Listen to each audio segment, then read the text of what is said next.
15 kilo ওজনের সেই বিলাসপুরের কাতলার মাথার সাইডটা কাটছে ভাই। মাথার ওজন কত আসবে ভাই? মাথা 1.5 কিলো 2 কিলো হবে। 1-1.5 কিলো হবে তাই না? দেখি মাথাটা কাটো। মাথাটা যে কাটছে সুমন ভাই দেখো। মাথাটা কেমন? মাথা কত করে বিক্রি করবো? মাথা মাথা 120 টাকা। মাথা 120 টাকা কিলো। তো মাথারও দাম কম, এত বড় মাথা তারও দাম কম। দেখো মাথার ওজন দেখিয়ে দিচ্ছি 2 কিলো নাকি 2 কিলো? তো 2 কিলোতে একটু কম আছে, 2 কিলো দেখো মাথার ওজন 2 কিলো। সে 15 কিলো কাতলা মাছ। এই যে মাথার উপরের সেটটা যেখান থেকে এটা হচ্ছে কণ্ঠা।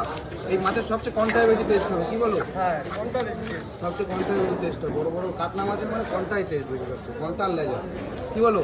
হ্যাঁ কণ্ঠার লেজায় সবচেয়ে বেশি টেস্ট হয়। দেখো এই যে কণ্ঠাটা কেটে রাখছে 15 কিলো ওজনের বিলাসপুরের কাতলা মাছের এই কণ্ঠার ওজন প্রায় কিলোখানিক হয়ে যাবে নাকি? হ্যাঁ না 500 হবে।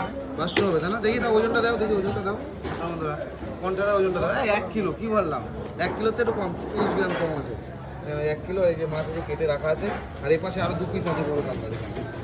এই দুটো তো আজকে কাটবা নাকি? হ্যাঁ টাকা সব বিক্রি করে দেবো। সব বিক্রি করবো। কাটা কত? 400 টাকা। 400 এরকম এত সস্তায় বড় বড় কাতলা কেটে 1 কিলো আসতে হবে কোথায়? আমার চ্যানেল শুনুন ভাই, ঠিক আমার চ্যানেলটা সবাই সাবস্ক্রাইব করুন, লাইক করে দেবেন। হ্যাঁ, like subscribe and share share করে দেবেন।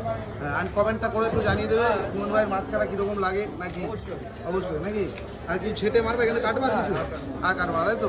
তাহলে আরেকবার বলে দেবো মাছ খেতে আসলে কোথায় আসতে হবে? Bongaon new market. আচ্ছা কাটা কত? 400। আচ্ছা কত কিলো জানেন বিলাসপুরে কাটলা এটা? 15 কিলো, এটা আছে 20 কিলো, এটা আছে 20 কিলো। বন্ধু দেখো এই পাশে আছে 20 কিলো, 16 কিলো। এটা আছে 16 কিলো। যেটা কাটলে এখন সেটা হচ্ছে 15 কিলো, সেটা সবচেয়ে ছোটো। হ্যাঁ তো এরকম মাছ খেতে আসতে হবে বনগা নিউ মার্কেটে।